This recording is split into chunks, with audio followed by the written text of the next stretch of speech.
Hello, this is Jason Binder with North Fulton Serves. This is a podcast where we share stories of people and organizations getting involved in the community and hopefully inspiring people to get involved. With me today, I'm actually pretty amazed that I feel like I got the Hall of Fame here. Barbara Duffy with North Fulton Community Charities and Kathy Swann with the Drake House. And so if I could, I want to ask you to just introduce yourselves and tell a little bit about your organizations. Okay. I am Barbara Duffy. I'm the director at North Fulton Community Charities and have been since 1990. The Charities is now 35 years old, started by a group of faith leaders in our community to provide the coordination that was missing at the time between the resources that are available to those in need in our community. So there would be one place that would assess the need of someone that is seeking help and decide what that support might be. And we continue to work with over 70 faith partners, but as many civic groups and corporate groups as we can. We now do $1.2 million in a year's time in paying the rent, putting gas in the car, keeping folks going when something has happened. We also have a very large food pantry, see about 130 families a day who come for groceries and stable food. And we have a thrift shop, and so we can provide clothing to those that need it, and we're open to the public. We want you to come and spend money. Mm-hmm. And we have an education center because we realized a number of years ago that many of the families we work with needed help getting moving forward to self-sufficiency. So we have tutors for GED preparation. We do have 4 different levels of English language. We do budgeting. We do citizenship. We do job coaching, etc. All kinds of things where families can move forward. So we take care of the immediate need when we can, and then we encourage folks to access the education center for ongoing. Wow. And Kathy, tell us a little bit about the Drake House. Sure. The Drake House was founded in 2004 through the Greater North Fulton Chamber of Commerce, a leadership class, to fill a gap in services. We were realizing I actually worked with Barbara at North Fulton Community Charities in the development area and saw how many families were being sent downtown at that time. MARTA, you literally got a bus token, and the families would go downtown for housing and be separated from the community. So we started a nonprofit, this group of 28 folks in our class. We named it the Drake House in honor of Mary Drake, who founded North Fulton Charities. I'm a real advocate for folks in need in this North Fulton community. So we serve single homeless mothers with children infant up to age 18. We have a 16-unit apartment complex called the Drake House that's crisis housing 90 to 180 days. Full wraparound services. We have 4 professional social workers on staff that do weekly meetings with mom. We have career coaching services, a lot of requirements as far as life skills classes attendance, finding employment, saving money, etc. And then 2 years ago, we opened an after-school program for children K through 8. We were realizing that with the public transportation issue, the moms were really struggling to get in an 8-hour workday, which we want them to work full-time, but also be able to transport the children, place the children and transport the children after school. So that's been an enormous success. This past year, we added a 16-unit apartment complex called the Drake Village, which is a next step for our graduates of the Drake House. More often, we were finding them leaving the community anyway after our program because of the lack of affordable housing. So we've served about 490 mothers and 860 children in 13 years. Now, how big is your aftercare? After school, right now we have 31 children, K through 8, and 31 total. There's 6 teenagers, and the rest are children K-8. Fulton County, we have a wonderful partnership with Fulton County Schools that through the McKinney-Vento Act allows the children to remain in their original school.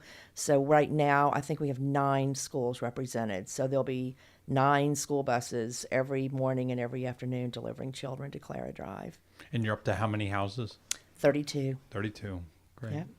All paid for too. I'm happy to announce. Big relief. We've been very busy. Congratulations. Yeah, thank you. Big congratulations. Yeah, I know you've thanks. been working hard on Yes, that. we have. So we addressed it a little bit earlier, but definitely want to talk about what you're doing now. But North Fulton, since the 35 years that North Fulton Community Charities has an evolution of their demographics and the look and feel of it, how has the need changed during the first part of the mission for North Fulton Community Charities to where, the first 15 years? Well, we were always set up to be that place where someone who was managing okay in our community and something happened. It could be a medical issue, it could be a loss of job, it could be all kinds of even something small like a car repair. And when that happened, they needed some help just to keep going, because it is so much better and so much less expensive to help folks before they lose everything, domino down into homelessness, and then they have to start over. And they have to start over with often credit that is ruined and becomes very expensive. So we try very hard and continue to try very hard to keep folks going in their apartments, in their homes when something has happened. As I said before, one of the things we realized was that many families had barriers that they themselves could not fix. One that comes to mind immediately for me is health insurance. So many of the families that we see do not make enough money to qualify for the Affordable Care Act. So they would get a subsidy on health care and be covered. The families live one medical crisis away from losing everything when they do not have health insurance. So that is an issue that they themselves cannot fix. It requires our community to step up and advocate for solutions at the local and state level. And so that we have become much more concerned about what are things that our families can't fix that we need to address. Kathy mentioned transportation. For many years, all we had in North Fulton for public transportation was the wonderful route that carries all of us to the airport when we want to go. That's great for me, but if there was no transportation east-west in our community, in areas that are heavily populated by multifamily housing, where often families that we interact with live, without that east-west transportation, people could not get to the many wonderful jobs that are available in this community. People move here because of the quality of life, the good schools, but also there are jobs in this community. The job market is good. And it's not just the high-end jobs. It's jobs, the service industry jobs, the customer service jobs that make all of our lives more comfortable. And families that did not have transportation could not get to those jobs. And that's one thing I've always appreciated about your organization and the groups of organizations that we have, the nonprofits in North Fulton, that you look at the obstacles and areas for improvement for the working poor, for the people that you serve so well. Correct. And that's how you've expanded your campus. I believe, and I've seen a small part of it, of a thrift shop to where you can pick up food, to all of a sudden across the street you now have a learning center that provides opportunities for people to lift themselves up if they're willing to put in the work. Because I've spoken with your staff and the requirements that they have to be able to be part of those programs and the attendance and everything. And so I've been very much appreciative of you tackling the issues that they face every day there. One thing, so when Drake House was formed, what other organizations were there around for single families, single working mothers to be able to have housing when they do become beyond the reach of North Fulton Community Charities, where they need housing because they are now homeless? At the time, there was nothing for the population that we serve. We are strictly single homeless moms and children. There is an organization called Homestretch, which offered transitional housing, but in order to be accepted into Homestretch, you have to be fully employed. And so it was important to us to be able to offer crisis housing. We almost called it triage in the beginning, because many of our moms, if they even were working, were grossly underemployed. Many of our moms spend anywhere from 50 to 60% of their income on housing, which you can't sustain. We've seen many families try. Let's say that number again. 50 to 60% of their income on housing. We all should know that that number should be 30 to 33, a third of your income. I'm glad you said that. Yes. And while it seems like, gosh, they're working, it should work, it doesn't work for long. They couldn't sustain it. So many of our moms end up, they have an apartment, they either are underpaid or they lose employment, or like Barbara said, health issues, childcare issues. There are a lot of reasons why they end up homeless. They go from apartment, often with an eviction, which kills their credit score, to a hotel, which no one wants their children to be reared in an extended stay hotel.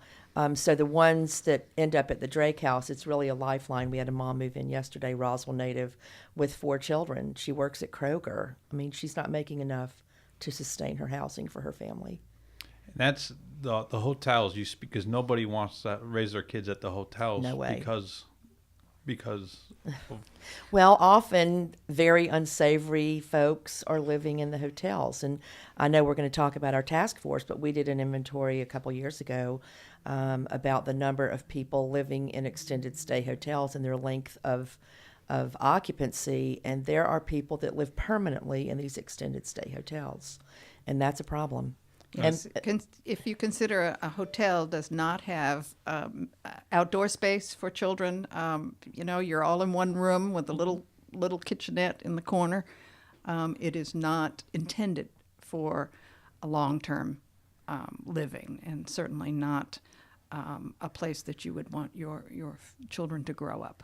No, we've spoken a little bit about it in Alpharetta, and then the number was about 40% of our incidents happen within the hotel industry, and most of those incidents happen within a select few of the hotels, because North Fulton has a very good hotel industry, but then there are some that you wouldn't want to stay in, and you definitely wouldn't want your family to stay. But these are the families that are they're at their last options, and it's between that or in a car. And well, when you get into a hotel, you're obligated really just to pay that week of occupancy or whatever.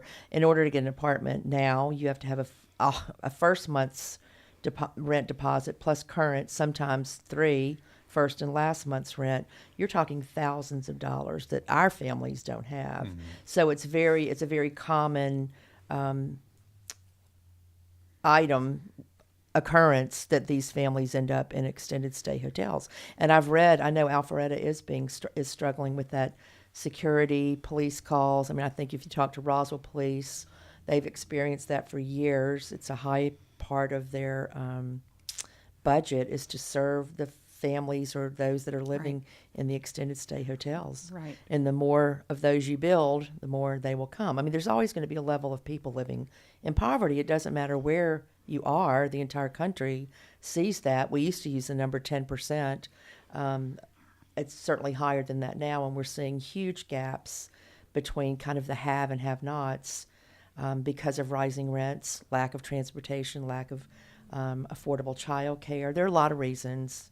And a lot of our moms are, decently educated. We're not talking about, $8 an hour folks working in the fast food industry. Right. I mean, it is hitting home for a lot of these families that are not used to living like that. Just to speak up for our extended stay hotels, because I agree that there are problems that come with some of our extended stay hotels. However, they do present a quick option for families when you have to make a quick decision.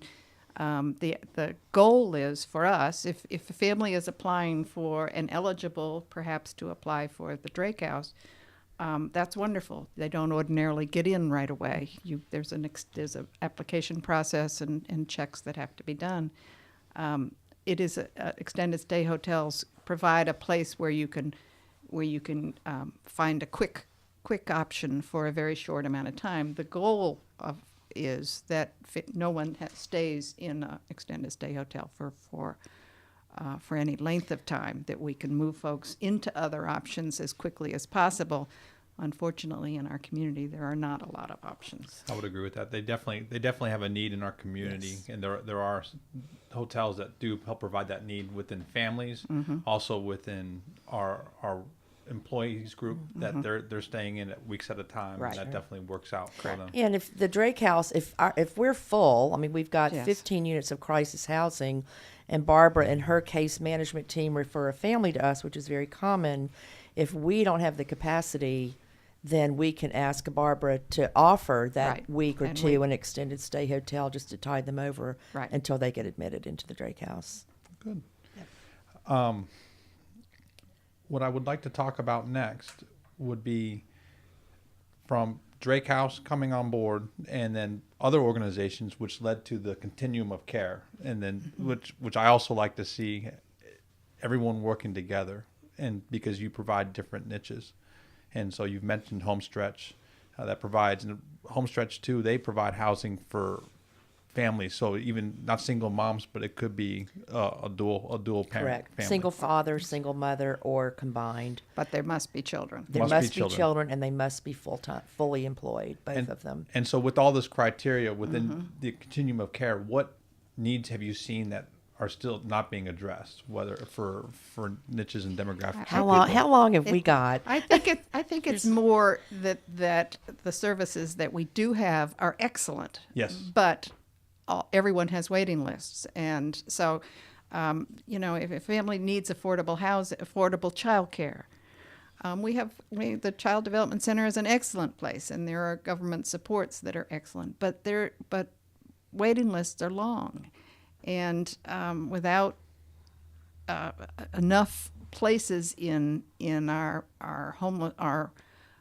public housing, et cetera, they're just if it's not that our services are not there as much as that they're limited in how many they can serve. And I think it's easy for someone, we hear it all the time, you drive by a retail establishment or a restaurant, now hiring. Right. Oh, there's so many jobs out there. Well, there's no child care. So if you consider, for us, a child has to be at least 12 years old in order to be allowed to stay in their apartment for any reason. Well, that leaves a big gap from infant to 12 if someone's going to find employment in one of those businesses that require after-hour, even third shift childcare. It's just impossible. There's no one doing that, no one. So Child Development Center's wonderful, or Right. Academy, but they close their doors, I think, at 6 or 6:30.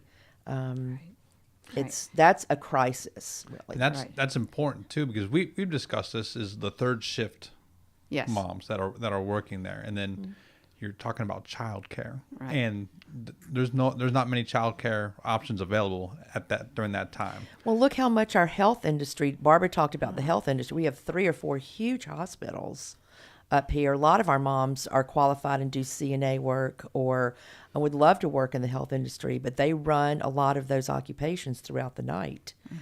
Food service or environmental. There's no way our moms would be able to get employment Right. there. And one of the largest employers in our community are restaurants. Restaurants notoriously work non 9 to 5 hours. Yes. And so if you add the need for childcare and transportation on top of that, we see restaurants with a continuing need for employees, often because of the turnover that employees just cannot maintain their housing or their transportation, and so the constant turnover is an issue so it becomes an economic driver as to in order to populate the service industry needs. you need all the things that go with it. You need transportation, you need affordable housing, so all of those pieces that come together to make a whole community. And that's what we're seeing. The hospitality industry is just absolutely exploding up here.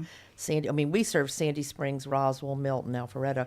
Their city centers have been such a focus, which is drawing, of course, small business, restaurants, bars, entertainment, and you think about their hours, it just, the two don't add up.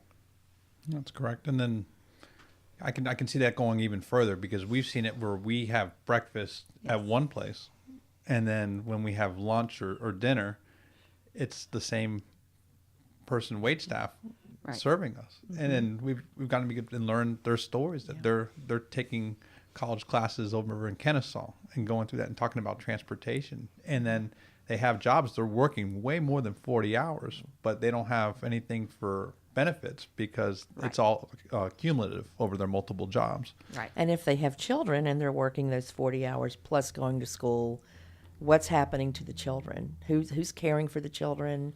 Who's helping them with their homework? I mean, teachers cannot be parents. No, and that what you're doing with the daycare speaks strongly to me, because as a family of two working parents, and we do well, and we still have struggles of who's taking care of the kids and where, and then also the bills, understanding of taking care of kids. And then when you're spending 50 to 60% of your housing on already, and then you have the remaining left for care of the kids, it is a big issue.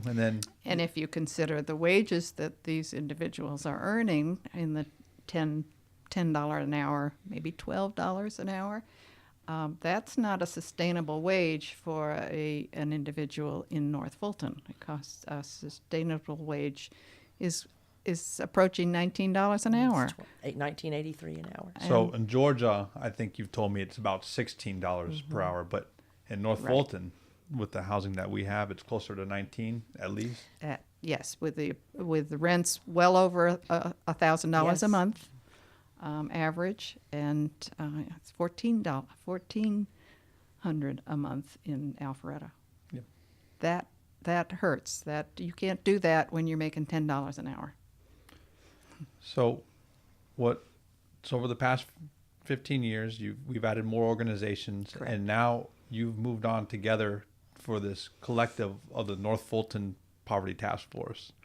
So tell me a little bit more about what you're doing there and the obstacles that you're seeing for individuals and what you're trying to accomplish. Well, over 4 years ago, we got together with all the providers, but it's more than the providers. There are some chamber folks. There are some faith partners that have been meeting regularly for 4 long years plus, trying to decide, okay, what's missing? How can we work better together? What are the issues that the individual providers are not able to tackle?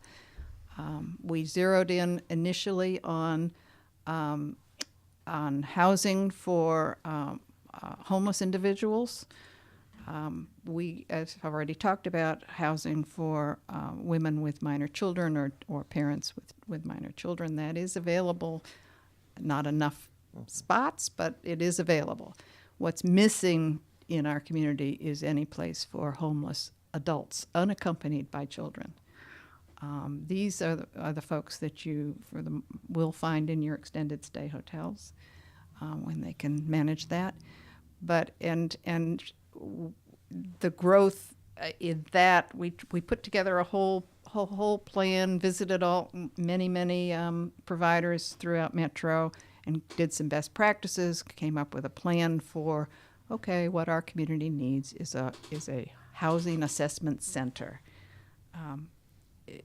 We will call it a shelter, but basically it would be a place for homeless individuals to go, have a professional assessment.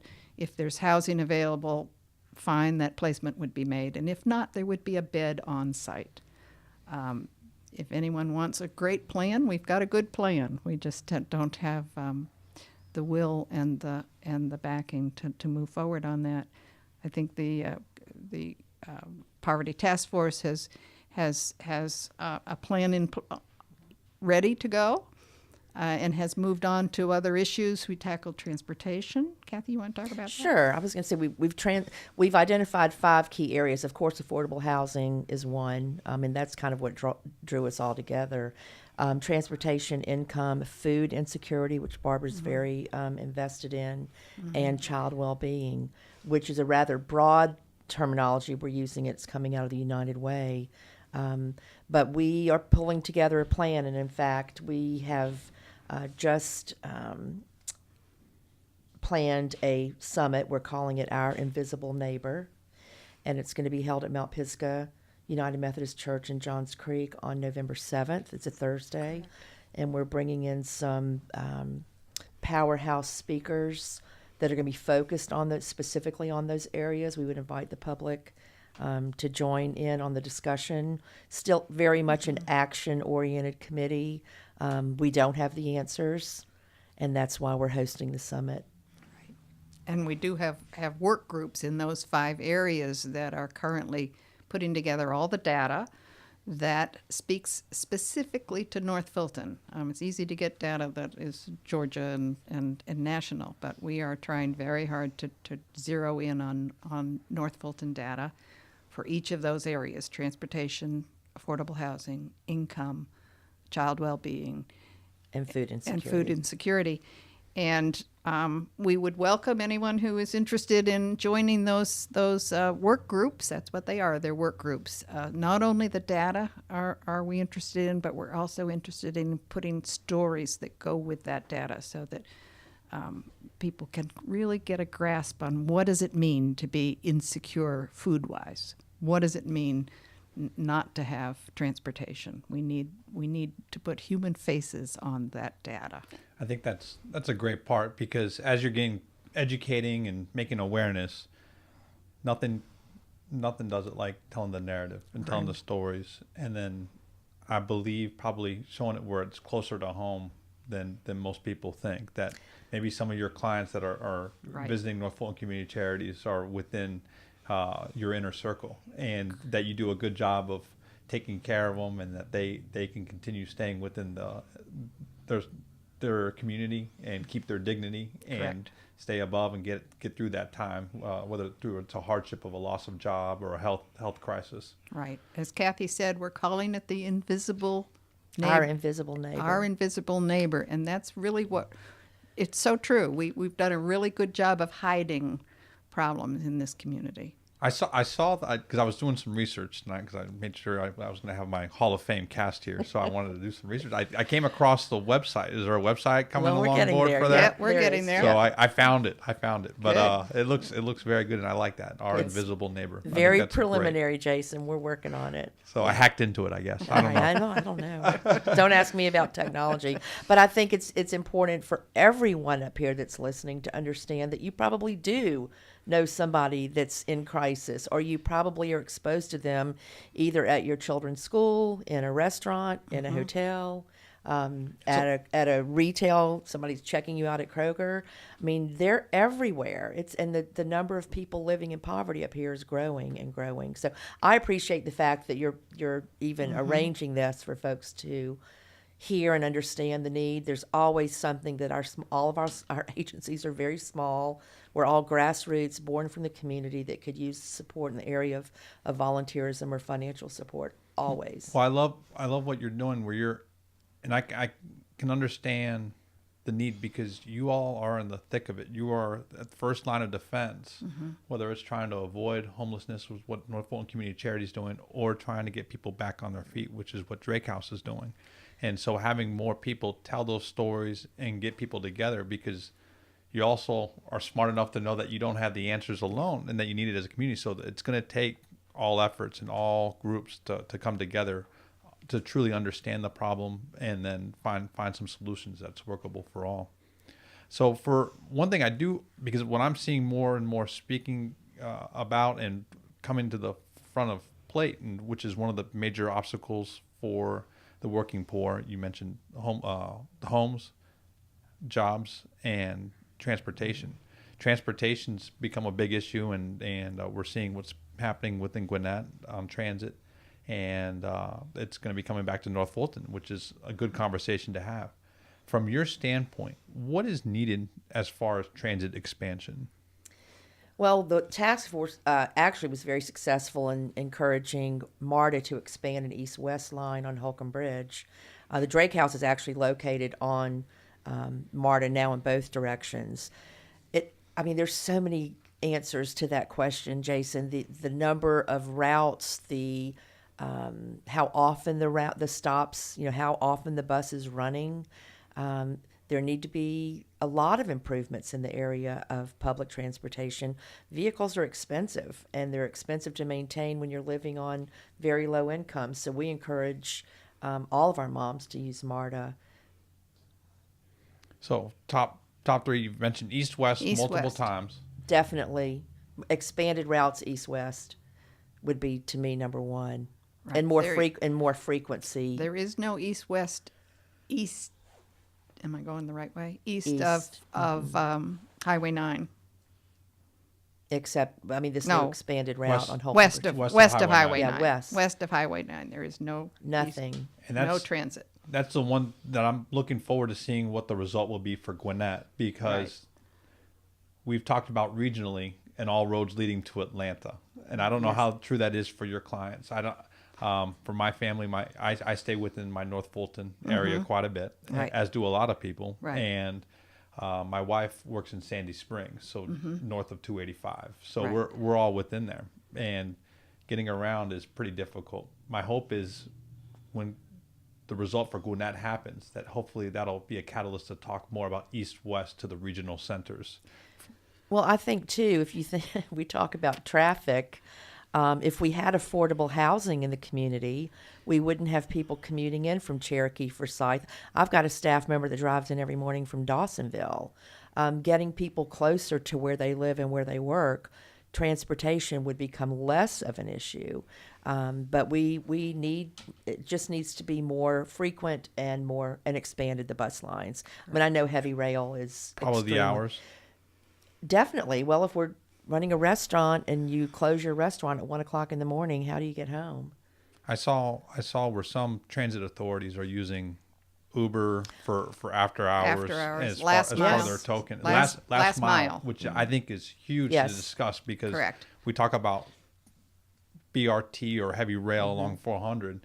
Most of our people using transit live beyond the half-mile buffer of those lines. And if you're down at the North Springs station around 5:30 or 6, you'll see a line of vans. Sanctuary Park, as an example, they're shuttling people with private transportation from North Springs to their Roswell office complex. That's expensive. Our families can't afford anything like that. But even large corporations are doing a lot of private transportation.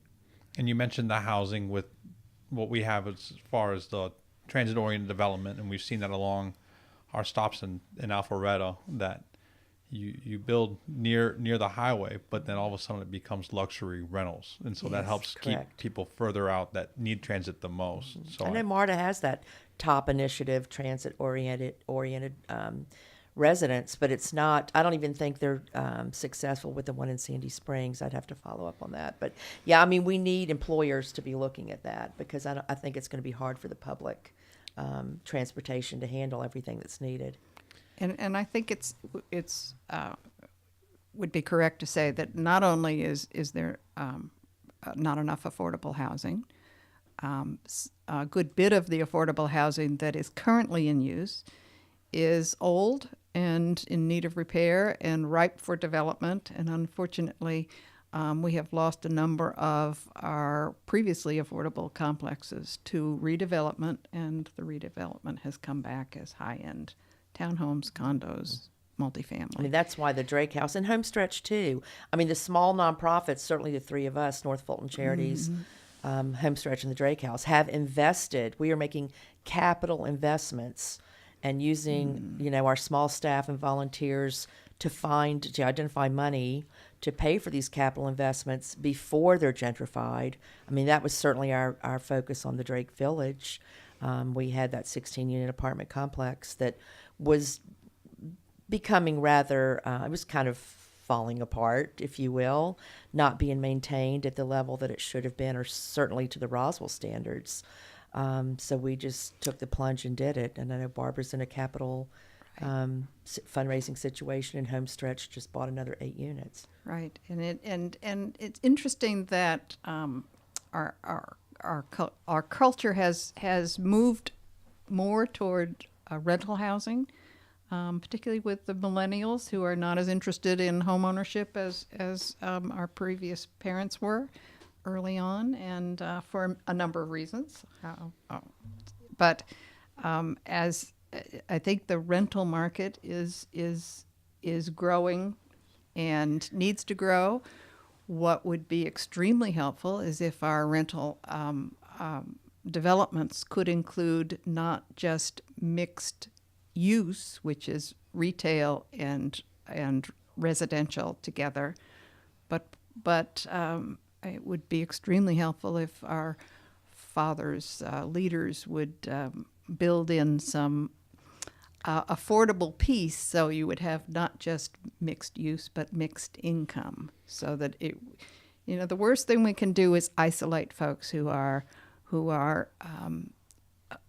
in need or in poverty. The federal government learned a long time ago that housing projects where low-income folks all live together is not conducive to a vital economy. So the idea is that if you can move folks out into the broader community, it is better for our community, better for the children. Tell you, we've been doing some studies too with the task force regarding multi-generational and multi-income housing, which is hugely successful. It certainly would relieve some of the child care situation if you have multi-generational, where you have an empty nester or senior that's home that could help with the child care for a mother that might be working that third shift. There are a lot of very creative projects being worked on across the country. I would implore to our residential developers to maybe look at some of those options. I think it would be progressive, yes, but I think ultimately it could be profitable for the development world, and certainly help in the area of the child care and affordable housing piece. So I would love to see us work toward multi-generational housing. The good news is I keep hearing more about that, the multi-generational housing, and I agree with you. And if you look at the numbers from median income to their interest, there's a lot of similarities between the 35 and under crowd and young families and the empty nesters or early empty nesters. There is. Because the same, they have a little bit more time on their hands, and then they have not as they're on a fixed income, and it's for different reasons. Because the younger folks are paying off their loans and trying to save up for houses, and then fixed income for retirement for empty nesters. So I agree with you completely on that. It is working in areas, so yeah, that would be wonderful. I'm looking forward to seeing what the housing initiatives and ideas are, because as governments, when you're working with zoning applications and working with applicants coming in, it's a free market, and if they have the property and they're working with it, you got to work with different carrots to see if you can incentivize them to make developments that would help our economic need. You heard the buzzword of naturally occurring housing. Attainability, so having different housing prices. But then in our areas within the city center, it just seemed to skyrocket to affluent to highly affluent. And then so I'd like to see a little bit more. But the good news is just outside of our city center, you're starting to see more townhomes that are going back to the 300s, because they're realizing that there is a little bit more demand for it, and that they can provide supply, and then hopefully that starts showing a little bit more that you can have highly attainable for all spectrums. Well, and it's very exciting, the North Point Mall project, but I mean, it's public knowledge those 1-bedroom units that are going to be 480 square feet, maybe 500, are going to start at $1,300 a month. Well, Maybe the millennials that have a good high-tech job that don't have a vehicle can afford $1,300 a month in rent, but that excludes a lot of people. It still excludes a lot, but it's better than what we've been seeing, because the concern is, we talk about traffic, and for different reasons, we have a lot of traffic now, and it's because people are coming in because they do not live here. And so having housing options for our young tech professionals that North Point would provide is a good start. Yeah. And there needs to be more conversations and more done to look at providing solutions for housing, transportation, and everything for our entire workforce. Absolutely. Correct. So you said November 7th is... 8 a.m. to 1 p.m., Mount Pisgah United Methodist. It will be a summit. We're bringing in a national renowned speaker, and we're trying to get some very influential folks in the city. It's too early to name names, but we've got invitations out. It'll be a very powerful day, and we're calling it Our Invisible Neighbor. And we would love to have folks join. And between now and then, if people want to get involved and learn more, how can they get a hold of you? Probably reach out via, we've got 2 project managers. Yes. Nancy Diamond and Leslie Anderson. Right. Yeah. But I would say email Barbara or me, and we can get it to the right place. Okay, great. Yeah. Be happy to connect you. Yeah. That would be fine. Swann at thedrakehouse.org and B. Duffy at nfcchelp.org. Perfect. Well, I want to thank you both for joining me and having this conversation. I look forward to seeing what happens in November, but also the work that's going into it and how you're providing more awareness for our community. And thank you for the opportunity. Thank you. Appreciate it. Thank you for listening to the North Fulton Serves. Be sure to tune in every Friday for a new episode anywhere where you listen to podcasts. Be sure to rate the show and look for us on YouTube. And you can follow me on Facebook, Twitter, or Instagram at Jason Binder or jasonbinder.com. Thanks for listening.